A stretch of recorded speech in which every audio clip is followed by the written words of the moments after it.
wato mace ta da kafi za ta lilkaibi ne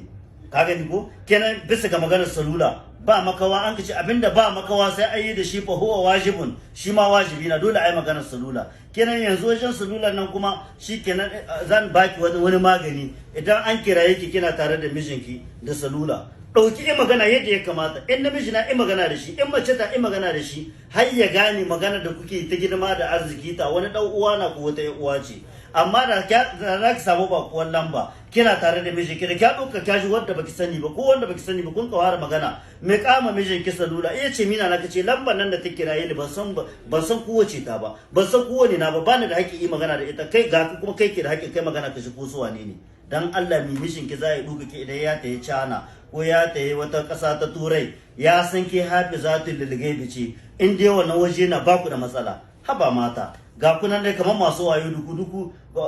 marasa wayo kamar masu wayo amma babu wayo yadda za ku zamana da mazan ku su samu nutsuwa da ku su zamana da ku lafiya lau to kuma shi na shidda mai wuya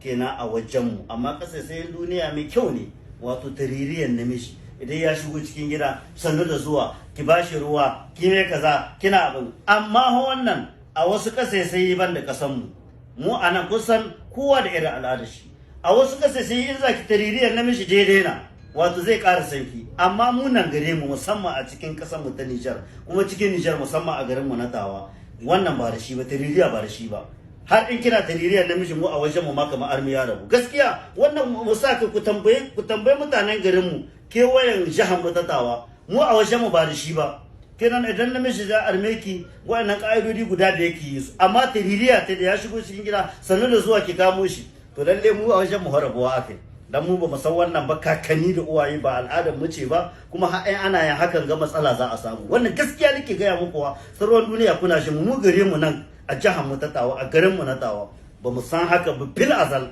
saboda hakan ga mace tana hakan ga za a samu matsala ga musamman matan da ta iske za a samu matsala da ƴaƴan mai gida za a samu matsala da mai gidan kansa shi haka ba za ta yi mai ba amma wannan a cikin kasashen duniya yana da kyawu amma mu nan gare mu ƙarshe da kishi na ce miki da za a armo ki in ba adari na kaki a garin mu a nan Tawa wannan duki guda biyar ke yi amma wannan kake yi shi har in kina yi na ku ba ya arme shi rabu kinan kaga kuma yadda al'amarin duniya yake ta kowa da irin tasu ɗabi'a wannan ya san ɗabi'a a cikin jini na yake ba adari bai san ba a shigo cikin gida a ce mai sannu da zuwa ku zamna kun sha kura kun huta wannan bashi mun mu in ana haka ma ƙarshe hasali ma armen zai rabu wannan gaskiya ne na'am